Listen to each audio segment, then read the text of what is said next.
মেধার স্বর্গে নয়, তারা আসলে বোকার স্বর্গে বসবাস করছে। এবং এবং আমরা আমরা আমাদের ছাত্র সমাবেশ থেকে আমরা প্রশ্ন উত্থাপন করি।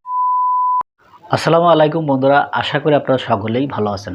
তো আজকে যে বিষয়টা নিয়ে আপনাদের মাঝে হাজির হয়েছি সেটি হচ্ছে, আপনারা সকলে জানেন যে বর্তমানে একটি আন্দোলন খুবই তীব্র আকার ধারণ করেছে। সকলেই এটার পক্ষেই বলছে, বিশেষ করে সেটি হচ্ছে কোঠা সংস্কার আন্দোলন।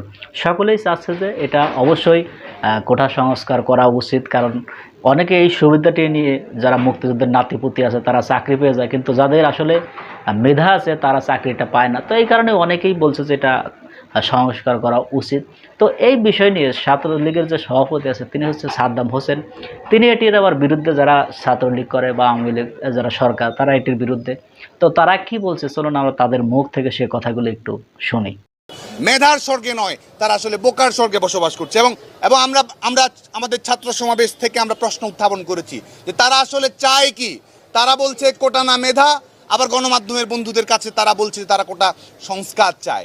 এবং এই যে মেধার টেন্ডার নেয়া, এটি আজকে আমাদের গণমাধ্যমের বন্ধুদের কাছেও আজকে আমরা তুলে ধরতে চাই, কারণ একটি সরকারি নিয়োগ প্রক্রিয়া, এটি আমরা প্রশ্ন হচ্ছে এটি নিয়োগ প্রক্রিয়াটি স্বচ্ছ থাকছে কিনা, আমরা একটি যৌক্তিক পলিসি গ্রহণ করছি কিনা, এটি বিষয়। এটি তো মেধা কিংবা অমেধার লড়াই, সেটি নয়। এবং গণমাধ্যমের বন্ধুদের কাছে আমরা আমাদের কিছু ইনফরমেশন শেয়ার করতে চাই যে কাদেরকে মেধাবী বলা হচ্ছে এবং কোটা কোথায় প্রয়োগ হয় এ সম্পর্ক তো আমাদের যারা প্রফেশনাল আন্দোলনকারী তাদের তো প্রফেশনালি এইসব বিষয় সম্পর্কে ধারণা থাকা প্রয়োজন ছিল। আমাদের গণমাধ্যমের বন্ধুদের সঙ্গে আমরা শেয়ার করতে চাই 43তম বিসিএসে আপনারা জানেন যে পরীক্ষায় প্রিলিমিনারি পরীক্ষায় অংশগ্রহণ করেছিল 4,42,832 জন। প্রিলিমিনারি পরীক্ষায় প্রায় 5 লক্ষ শিক্ষার্থী অংশগ্রহণ করেছিল। সেখান থেকে লিখিত পরীক্ষায় উত্তীর্ণ হয়েছে 15,229 জন। 5 লাখ থেকে 15,000, এই 15,000 শিক্ষার্থী কি মেধাবী নয়? এবং শুধু তাই নয়, লিখিত পরীক্ষায় 15,000 শিক্ষার্থী উত্তীর্ণ হওয়ার পরে ভাই গিয়ে 2,163 জন পরীক্ষার্থী উত্তীর্ণ হয়।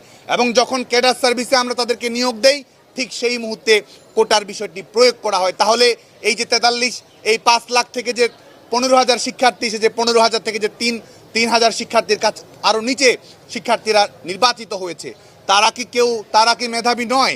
এই যে মেধা এবং অমেধা, কোটা না মেধা, এ ধরনের একটি প্রোপাগান্ডা আমরা পরিচালনা করছি, এটি কি সুস্থতার পরিচায়ক? এটি কি মেধার পরিচায়ক? নাকি মেধার নামে এটি মেধাহীন একটি বিতর্ক আজকে বাংলাদেশের ছাত্র সমাজের উপর এই গুটি কয়েক আন্দোলনকারী চাপিয়ে দেওয়ার চেষ্টা করছে বলে আমরা মনে করি।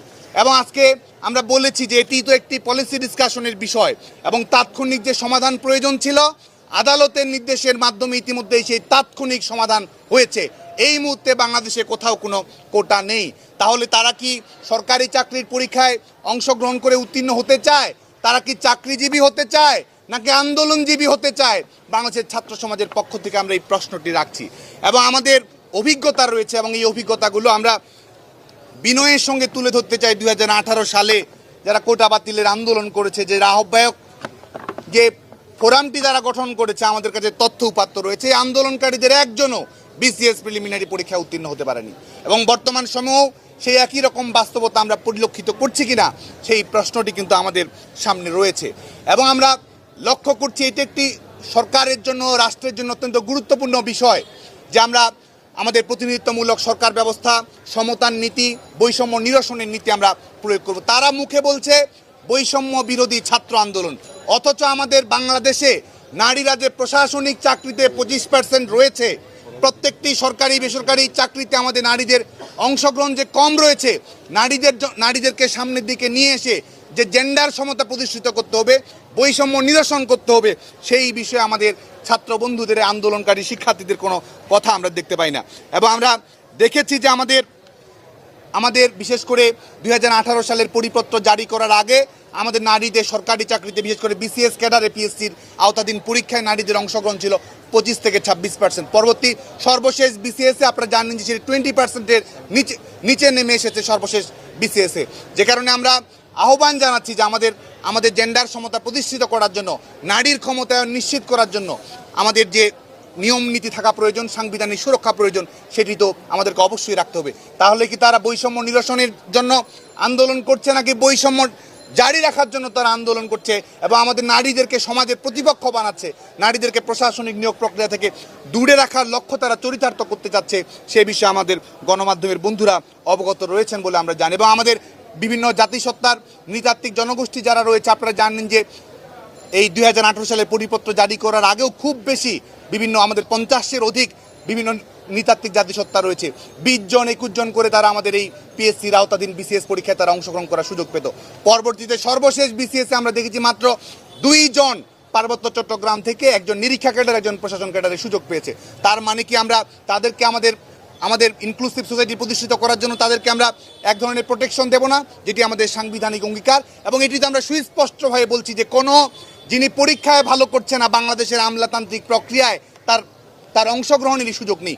সবাই মেধাবী, এর মধ্য থেকে মেধাবীদের মধ্য থেকে যারা প্রতিযোগিতায় প্রাগ্রসর তাদেরকেই বাংলাদেশের আমলাতন্ত্রে নিয়োগ করা হয়। এবং আমরা আজকে দাবি করছি যে আমরা এমন অবস্থায় যেন পৌঁছে গেছি, আন্দোলনকারীদের ভাবগতি দেখে মনে হচ্ছে যে বাংলাদেশে যে অঞ্চলভিত্তিক যে বৈষম্য রয়েছে, প্রান্তীয় অঞ্চলের মানুষের যে সুযোগ সুবিধা থেকে বঞ্চনা রয়েছে, সেখান থেকে পুরোপুরি আমরা যেন সরে এসেছি, সেই জায়গায় যেন একটি সুষম রাষ্ট্র যেন আমরা প্রতিষ্ঠিত করতে পেরেছি ইতিমধ্যেই, সেই ধরনের একটি ভাবগতি আমরা দেখতে পাচ্ছি। আমরা মনে করি তারা বোকার স্বর্গে বসবাস করছে, মেধার স্বর্গে নয়, তারা আসলে বোকার স্বর্গে বসবাস করছে। এবং আমাদের কাছে যেটি পরিসংখ্যান রয়েছে আমাদের নারীদের অংশগ্রহণের ক্ষেত্রে বিসিএস পুলিশে, আপনারা জানেন যে 36তম বিসিএসে মাত্র 14 জন, 37তম বিসিএসে 14 জন, 38তম বিসিএসে 12 জন, 40তম বিসিএসে 10 জন, 41তম বিসিএসে 4 জন নারী আমাদের এই প্রশাসনিক প্রক্রিয়া অংশগ্রহণ করার সুযোগ পেয়েছে।